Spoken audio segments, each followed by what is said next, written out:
reka nongere ngusubize aho dukunda kudukurikira kuri uyu muyoboro wa YouTube yitwa Inshuti ya Bose TV.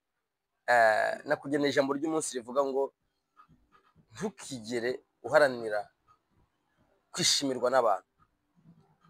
Nongere nkwibutse babandi musangira, babandi uha ibyawe, babandi uguriza, babandi wambika, babandi mubana nabo umwanya ku mwanya, babandi wita inshuti ukabita inshuti magara, ntabwo bazigira bakwishimira, nta nubwo bakwishimira.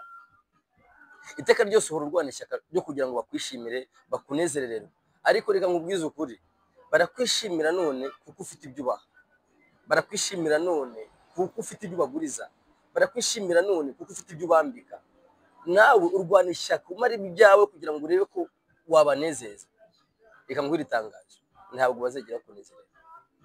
Ariko ngiye kukubwira umuntu, ngiye kukubwira uwo nanjye kuvuga ngo ni umuntu, ngiye kukubwira uwo uzajya uharanira gushimisha. Kalebu yabwiye bene wabo b'Abayisiraheli, arababwira ngo niba Uwiteka twishimira, haleluya, azatujyana muri kiriya gihugu, kandi icyo gihugu azakiduha ari icy'amata n'ubuki. Uca akarongo ku ijambo bita kwishimirwa n'Imana, kwishimirwa n'Uwiteka. Rero nkubwire, nurwana ishyaka ryo kwishimirwa n'Imana, Uwiteka bazakuzigama.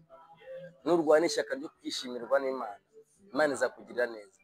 Nurwana ishyaka ryo kwishimirwa n'Imana, yo ntabwo izakureka, izagukurikirana. Kabone nubwo uzajya mu ngorane nyinshi zigiye zitandukanye, Imana izabana nawe kubera ko yakwishimiye, kubera ko warwanya ishyaka ryo kwishimira, ntabwo izakureka. Ariko abo bantu abo ngabo wirirwa guharanira iteka ryose kunezeza aho kunezeza Imana, abo nuhura n'ikibazo uzababona, nurwara uzababura, nugira ikibazo icyo ari cyo cyose ntabwo uzigera ubona mu buzima bwawe. Ariko nuharanira kunezeza Imana, Imana uzayibona mu bibazo. Nuharanira kunezeza Imana, nurwana ishyaka ryo kunezeza Imana, Imana uzayibona warenganye, Imana uzayibona wahombye. Nuharanira ishyaka ryo kunezeza Imana, Imana uzayibona uri mu madeni, Imana uzayibona no mu rupfu uzabana nayo, no mu bihe bikugoye, hamwe abantu bose bagiye, hamwe babandi uharaniye kunezeza bakuvuyeho, uzasigarana n'Imana kubera ko uharaniye kwinezeza. Uyu munsi wa none naje kukwibutsa kubwira ngo ihangane, ushake icyatuma Imana ikunezererera. Iteka ryose ujye wumva ko wanezererwa n'Imana. Iteka ryose ujye wumva wakora ibishimwa n'Imana, uharanire gushimisha Imana. Imana nikwishimira izakugororera ukiri kuri iyi si. Amina. Izabana nawe, izagendana nawe. Iteka ryose naje kugira ngo jya ugira ishyaka ryo kurwana no kunezeza Imana. Aho twebwe abantu nurwana ishyaka ryo kutunezeza ntabwo uzadushobora. Naje kugira inama kuko abantu kuri iyi si dusigaye dushaka gukora kugira ngo abantu badushime, dusigaye dushaka gukora kugira ngo tunezeze abantu. Ariko reka ngutangarize, ntabwo abantu bazagera kunezererwa. Nubwo wabaha ibyo utunze byose bigashira, nibishira bazakuvaho, umuntu azakureka, umuntu azagenda kuko ni umuntu. Ariko nunezeza Imana, Imana izabana nawe mwene data.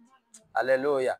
Niba Uwiteka twishimira, niko Kalebu yavuze, azatujyana, azaduherekeza, kandi azatugeza mu gihugu cy'isezerano turi amahoro, tugifite za mbaraga. Nkubwire, Imana iyo yakunezererewe iguha imbaraga buri munsi zo kubana nawe, zo kugushoboza gukora ibyo utabasha gushoboza. Iteka ryose jya uhorana kunezeza Imana, ibindi ubyihorere. Imana iguhe umugisha.